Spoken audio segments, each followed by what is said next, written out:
The Consumer Entertainment Show is not necessarily a video game event, but it always has something for us gamers. In fact, quite a few things. Hi folks, it's Falcon, and today on Game Ranks, the 10 biggest video game announcements at CES 2025. I think... Yeah, right here. They announced the new graphics cards for PC, which I almost want one. I don't think I'll get one. Starting with number 10, NVIDIA announced the 50 series. They announced 4 of them specifically. $2,000 for the 5090. But they said the 5070 is better than the 4090, I think. And it's only $550. The 5090, the 5080, the 5070, and the 5070 Ti. And oh, are these some beefy boys. I'm not going to detail Consumer Electronics Show. Oh, thank you. 10 of the biggest things from the Consumer Electronics Show today. In fact, I'm just going to concentrate on the 5090, and I'm not touching everything, because otherwise we're going to talk for a very long time. The 5090 is the only of the 4 and also the first GeForce GPU to surpass 20,000 CUDA cores, which is crazy. Like, absolutely nuts. I don't know what CUDA cores is. 32 gigabits of RAM, a 512-bit memory bus, and a really high power consumption, despite only being a dual slot. And alongside that power consumption, oh my god, the price. It is MSRPing at $2,000, which is crazy high. So that means scalpers are going to sell for $3,000 a piece, at least. Man, that's going to suck.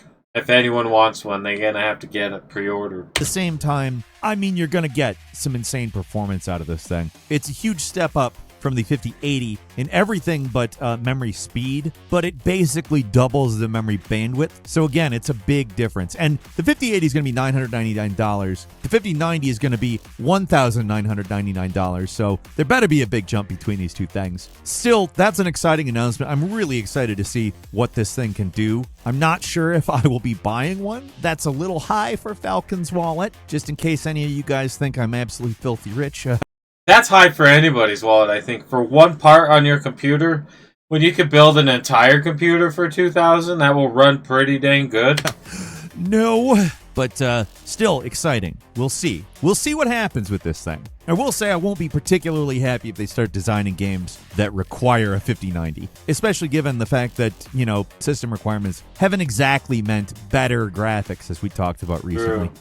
Yeah, some games Black nowadays are just State complicated. got another trailer. Now, if you're not following this, it's absolutely a graphics showcase, although you can tell it's not quite the biggest studio making it. Some of the physics stuff just makes me think AA. Oh, so this is a new game. You know, everything else. This looks really good, though, if this is in-game. Is insane looking. I don't really know what Black State is. It's got some crazy good graphics. It's an Unreal Engine showcase. I mean, it's genuinely nuts. But the description of the game is a secret group of scientists called the Architects summons you for a mysterious mission. That doesn't help. I mean, the fact is, this is one of the prettiest things I have ever seen in most respects, but I have no friggin' idea what's going on other than okay, it's going to be like a third-person shooter. We may play this. It looks incredible. At this point, it probably should be regarded more of a technical showcase before they've actually, you know, uncovered some of why you should play it. But, I mean, it looks very good. So, also, we got some, it's in-engine footage of a new Virtua Fighter. It's not necessarily the game. Okay, a new fighting game? Gameplay. But, man, it looks it looks very cool. I mean, it looks fantastic. This is a game that I've wanted a follow-up to for quite a while now. You know, because I like Mortal Kombat, though. But Jensen Huang, the CEO, showed it off at CES. It's something to behold. Alas, I will never be competitive in fighting games. I will never have a career in being good at fighting games. I never will either. I'm not Street very good Fighter at fighting and games. Virtua Fighter for me. That's really what got me loving the genre. We'll actually see more of this in early 2025. I guess there's going to be a Virtua Fighter Direct event sometime soon, so keep your eyes peeled for that. Oh, At number 8, cool. This might not seem like groundbreaking or anything, but Lenovo's Legion Go S is now going to be their first Legion powered by Steam. Is this like basically another Steam Deck handheld? That means for all intents and purposes, this thing it's basically a Steam Deck, except for you don't have to disable the touchpads on every game so that your massive fat hands don't press them every time you're trying to switch to the portable turret in the finals. I love this Steam Deck, but I can definitely see why somebody would maybe want a slightly different piece of hardware for it. I probably am not among those people. I really like my Steam Deck despite me complaining about that. I don't mind my Steam Deck either. Still, they're putting some pretty powerful hardware in this thing, so I think that's also a pretty significant appeal to certain people. Like, outside of the Steam Deck, this has been, for the most part, a hardware line that's gotten a lot of positive talk, and I think moving into the Steam OS area is probably the way to go. Steam OS is a fantastic, well-put-together OS for playing games through, and yeah, I could see I play all my PC games on Steam. I don't like to play them anywhere else. this being a big thing. And number 7 is more handhelds, the Nitro Blaze 8 and the Nitro Blaze 11. These are Windows handhelds, so you're not talking about the Steam OS. You're talking about what is essentially a laptop, but, you know, shaped like a gaming handheld. The 11-inch is excessive. I don't know if you've ever had, like, an 11-inch iPad or tablet or anything, but it's a little unwieldy for gaming. Like, for a lot of other functions, it's fantastic, but I can't see myself getting one of these. It's cool. What the heck? And your hands would be so far apart. We'd love to have such a thing. The 8 would look more my speed in terms of what we're dealing with here. They do look very pretty, though. The screens are really... Now, these things aren't OLEDs. They've got IPS displays, which is at least better than an LED. And they, like I said, they look very pretty. I know there are people who disagree with me on... I like OLED displays, though. I have a 70-inch TV. That's an OLED, and it's really nice. The 11-inch thing, there are people who think that's like the future of handheld gaming. I've had a few conversations, and I don't know if I agree with that or not, but I do know that there is a demand for it, and it's good that there's something so for the controllers that. come off of this like the Switch. Again, I would probably take the 8. And these are Windows gaming handhelds, keep in mind. So, I mean, you got a lot of other functionality in this box, but it's like a mini the computer. Steam OS is the superior. I would do the Steam OS if I was to get a handheld unless for you really computer want games. To be able to do spreadsheets too, I don't know. I'm sure there's people who do that. There might be people who buy these things and take the controllers off the side, put up the kickstand, and Bluetooth a keyboard and mouse into it more than they game with it. I don't know. It does look like a very good piece of hardware, though, and I have a feeling that there's going to be a lot of people who are really excited. This is kind of cool, though. It has a built-in kickstand. And number 6, we are getting 600 and 750 hertz refresh rates on some new gaming monitors. What? MSI announced a 600 hertz monitor, and Kurui, I don't know if I'm saying that right, Kurui, I don't know, they were like, 600? How about 7? Mine's like a 160. I couldn't imagine a 600. 750. Now, I'm not going to lie and say I think that this is necessary. I don't. But that's not really what the CES is about. This is a show where they kind of brute force insane shit in your face. And in truth, this is impressive. Both of these monitors are impressive. Obviously, 750 hertz is higher than 600, but 600 is probably higher than 600 is still very impressive. It ever needs to be. I mean, I'm still dealing with, you know, lowly 144 hertz monitors at this Yeah, mine's like 140 to 160. point. I can't imagine needing something higher than the refresh rate I'm at now. But, I mean, there are people who are much, much more gooder at games like this game. than me. So, if you want the best, you have the right to have the best. And this is crazy. These are crazy refresh rates. And number 5, a company called WeMade is touting its game called Mir 5, which has NVIDIA Ace-powered AI bosses. This means these bosses are powered by large language models. The bosses are going to become the next Terminators. And actually learn. They don't follow script-based patterns, which to me, I don't know, kind of is why bosses are interesting. You got to learn how to beat them, and that usually involves patterns, and I don't know. I'm not the kind of person who just preemptively shits on everything AI because it's AI, but I'm also not immediately impressed with everything just because it's AI. This kind of feels dumb. A lot of people have made a lot of comments on it. A lot of people have rightly pointed out that if it actually is machine learning, and it supposedly is, it's powered on a large language model, but if it does learn and adapt, it's eventually going to be impossible to beat. And I've seen more than a few people calling it absolutely unhinged. I'm not sure if I completely agree. That'd be with really that. crazy, because then it takes out all the predictability on a boss. I do feel like you finally learn a boss, like in Elden Ring or in Dark Souls. Like, once you learn their patterns, you can eventually get better. I feel like the bosses would just get too hard and you won't be able to beat them. Like, has to be a cap on what it can do. We'll see, though. Moving on to number 4, it's DLSS 4, appropriately numbered, right? Yeah? Now, this might not sound like a big announcement, but I will go ahead and say there's a pretty serious jump here that everybody needs to understand. There are other features that are coming alongside DLSS 4, but specifically, the thing that matters is multi-frame generation. Now, where you could get stuttering and you could have a frame generated to cover it up entirely using DLSS, it couldn't do it if there was a stutter that was more than one frame. If you're running a game at 30 frames per second and you only get 29 in the second, DLSS could make up for that by generating a frame, or multiple frames if there are multiple gaps. But a gap could only be a frame, and that has changed. Now, keep in mind, this is only on the 50 series. The really expensive cards we just talked about at the top of this video, so it's not going to benefit want you to buy the best stuff. That's badass. Like, we talk about how not great frame rates have been in recent years because the upgrades in technology have not necessarily represented games working or even looking better in a lot of cases. But to me, this sounds like there's a keen possibility that trend may start reversing, or at least I hope.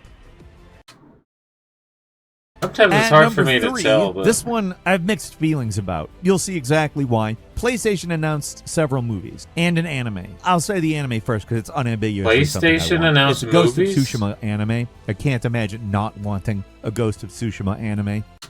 That's supposed to be a really good game, but I don't have a PlayStation. Duh. Hell, I would actually like a Ghost of Tsushima movie. Like, give me a full-on movie. I'll take it. Make a trilogy. There's enough content in the game for the trilogy, right? You could do it right. Helldivers 2 also getting a movie adaptation. Helldivers 2 getting a show? That's actually pretty cool. This one, I think, is going to take a little more care than the Ghost of Tsushima adaptation. I think that one just reeks of adaptation from the get-go, but Helldivers 2 is kind of an adaptation of an existing movie. It's Starship Troopers. I don't necessarily think that's a bad thing. There are a lot of times new movies are made that seem like... I miss this game, though. We used to play it all the time when it first came out. I kind of want to play it again. Like, they're the idea of old movies, but it's also been a while, and I don't mind the idea of going back through that one. I do hope there's some new ideas brought into it, and it's made something distinct from Starship Troopers. That being said, a spiritual sequel to Starship Troopers in the movie theater, I don't think would piss me off. And then we get to the inverse problem with Horizon Zero Dawn, which is honestly a very cool IP. I really enjoy Horizon Zero Dawn. I think it is something that would work. I didn't hear great things about but I don't know this how game. it's going to make any money. It doesn't really have a built-in movie audience. Although it does explain the Lego game that came out on the Switch a little bit more. That is very obviously just working to get more people to understand that there is a Horizon Zero Dawn. Honestly, like I said, it could make a very good movie, and if they can keep the budget low enough, they probably could make a movie that succeeds and maybe even becomes a sleeper hit. But yeah, the only Lego I play is...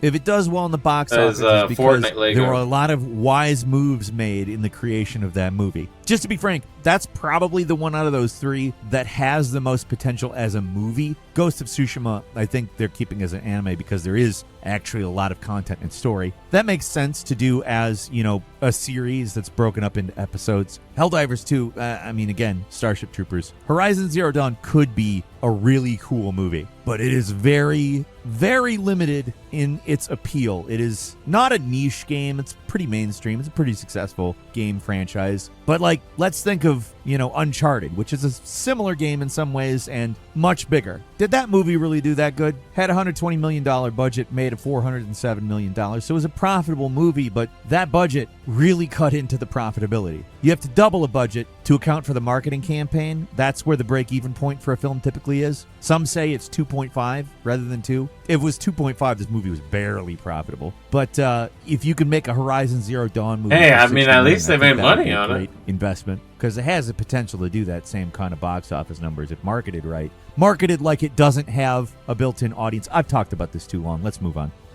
At number 2, GeForce Now is getting full support on the Steam Deck, so you're going to be able to cloud game. And I just want to say that sounds maybe lame, but it's not. Like, it's going to save to your Steam cloud saves. It's going to integrate with Steam. And for all intents and purposes, you're just going to you have the Steam Cloud by itself when you go between the lag, two. I'm not 100% sure, but potentially you could get way, way better. And that may be a really good thing. I mean, I don't know about you, but I had an interesting time getting Indiana Jones and the Great Circle set up on my Steam Deck, it really ran like shit and it looked like shit. And I had to spend time with the settings. I mean, what's weird is that I made it look better and it ran better. So I don't even remember what I did. But the potential here is that that could be something that is avoided. I would probably, if I could get a lagless experience, prefer to cloud stream Indiana Jones and the Great Circle. Because even though I have it looking better and running I don't better, know, this game looks interesting, but I haven't even watched any of the Indiana Jones movies. So there's a lot of advantages that GeForce Now could bring.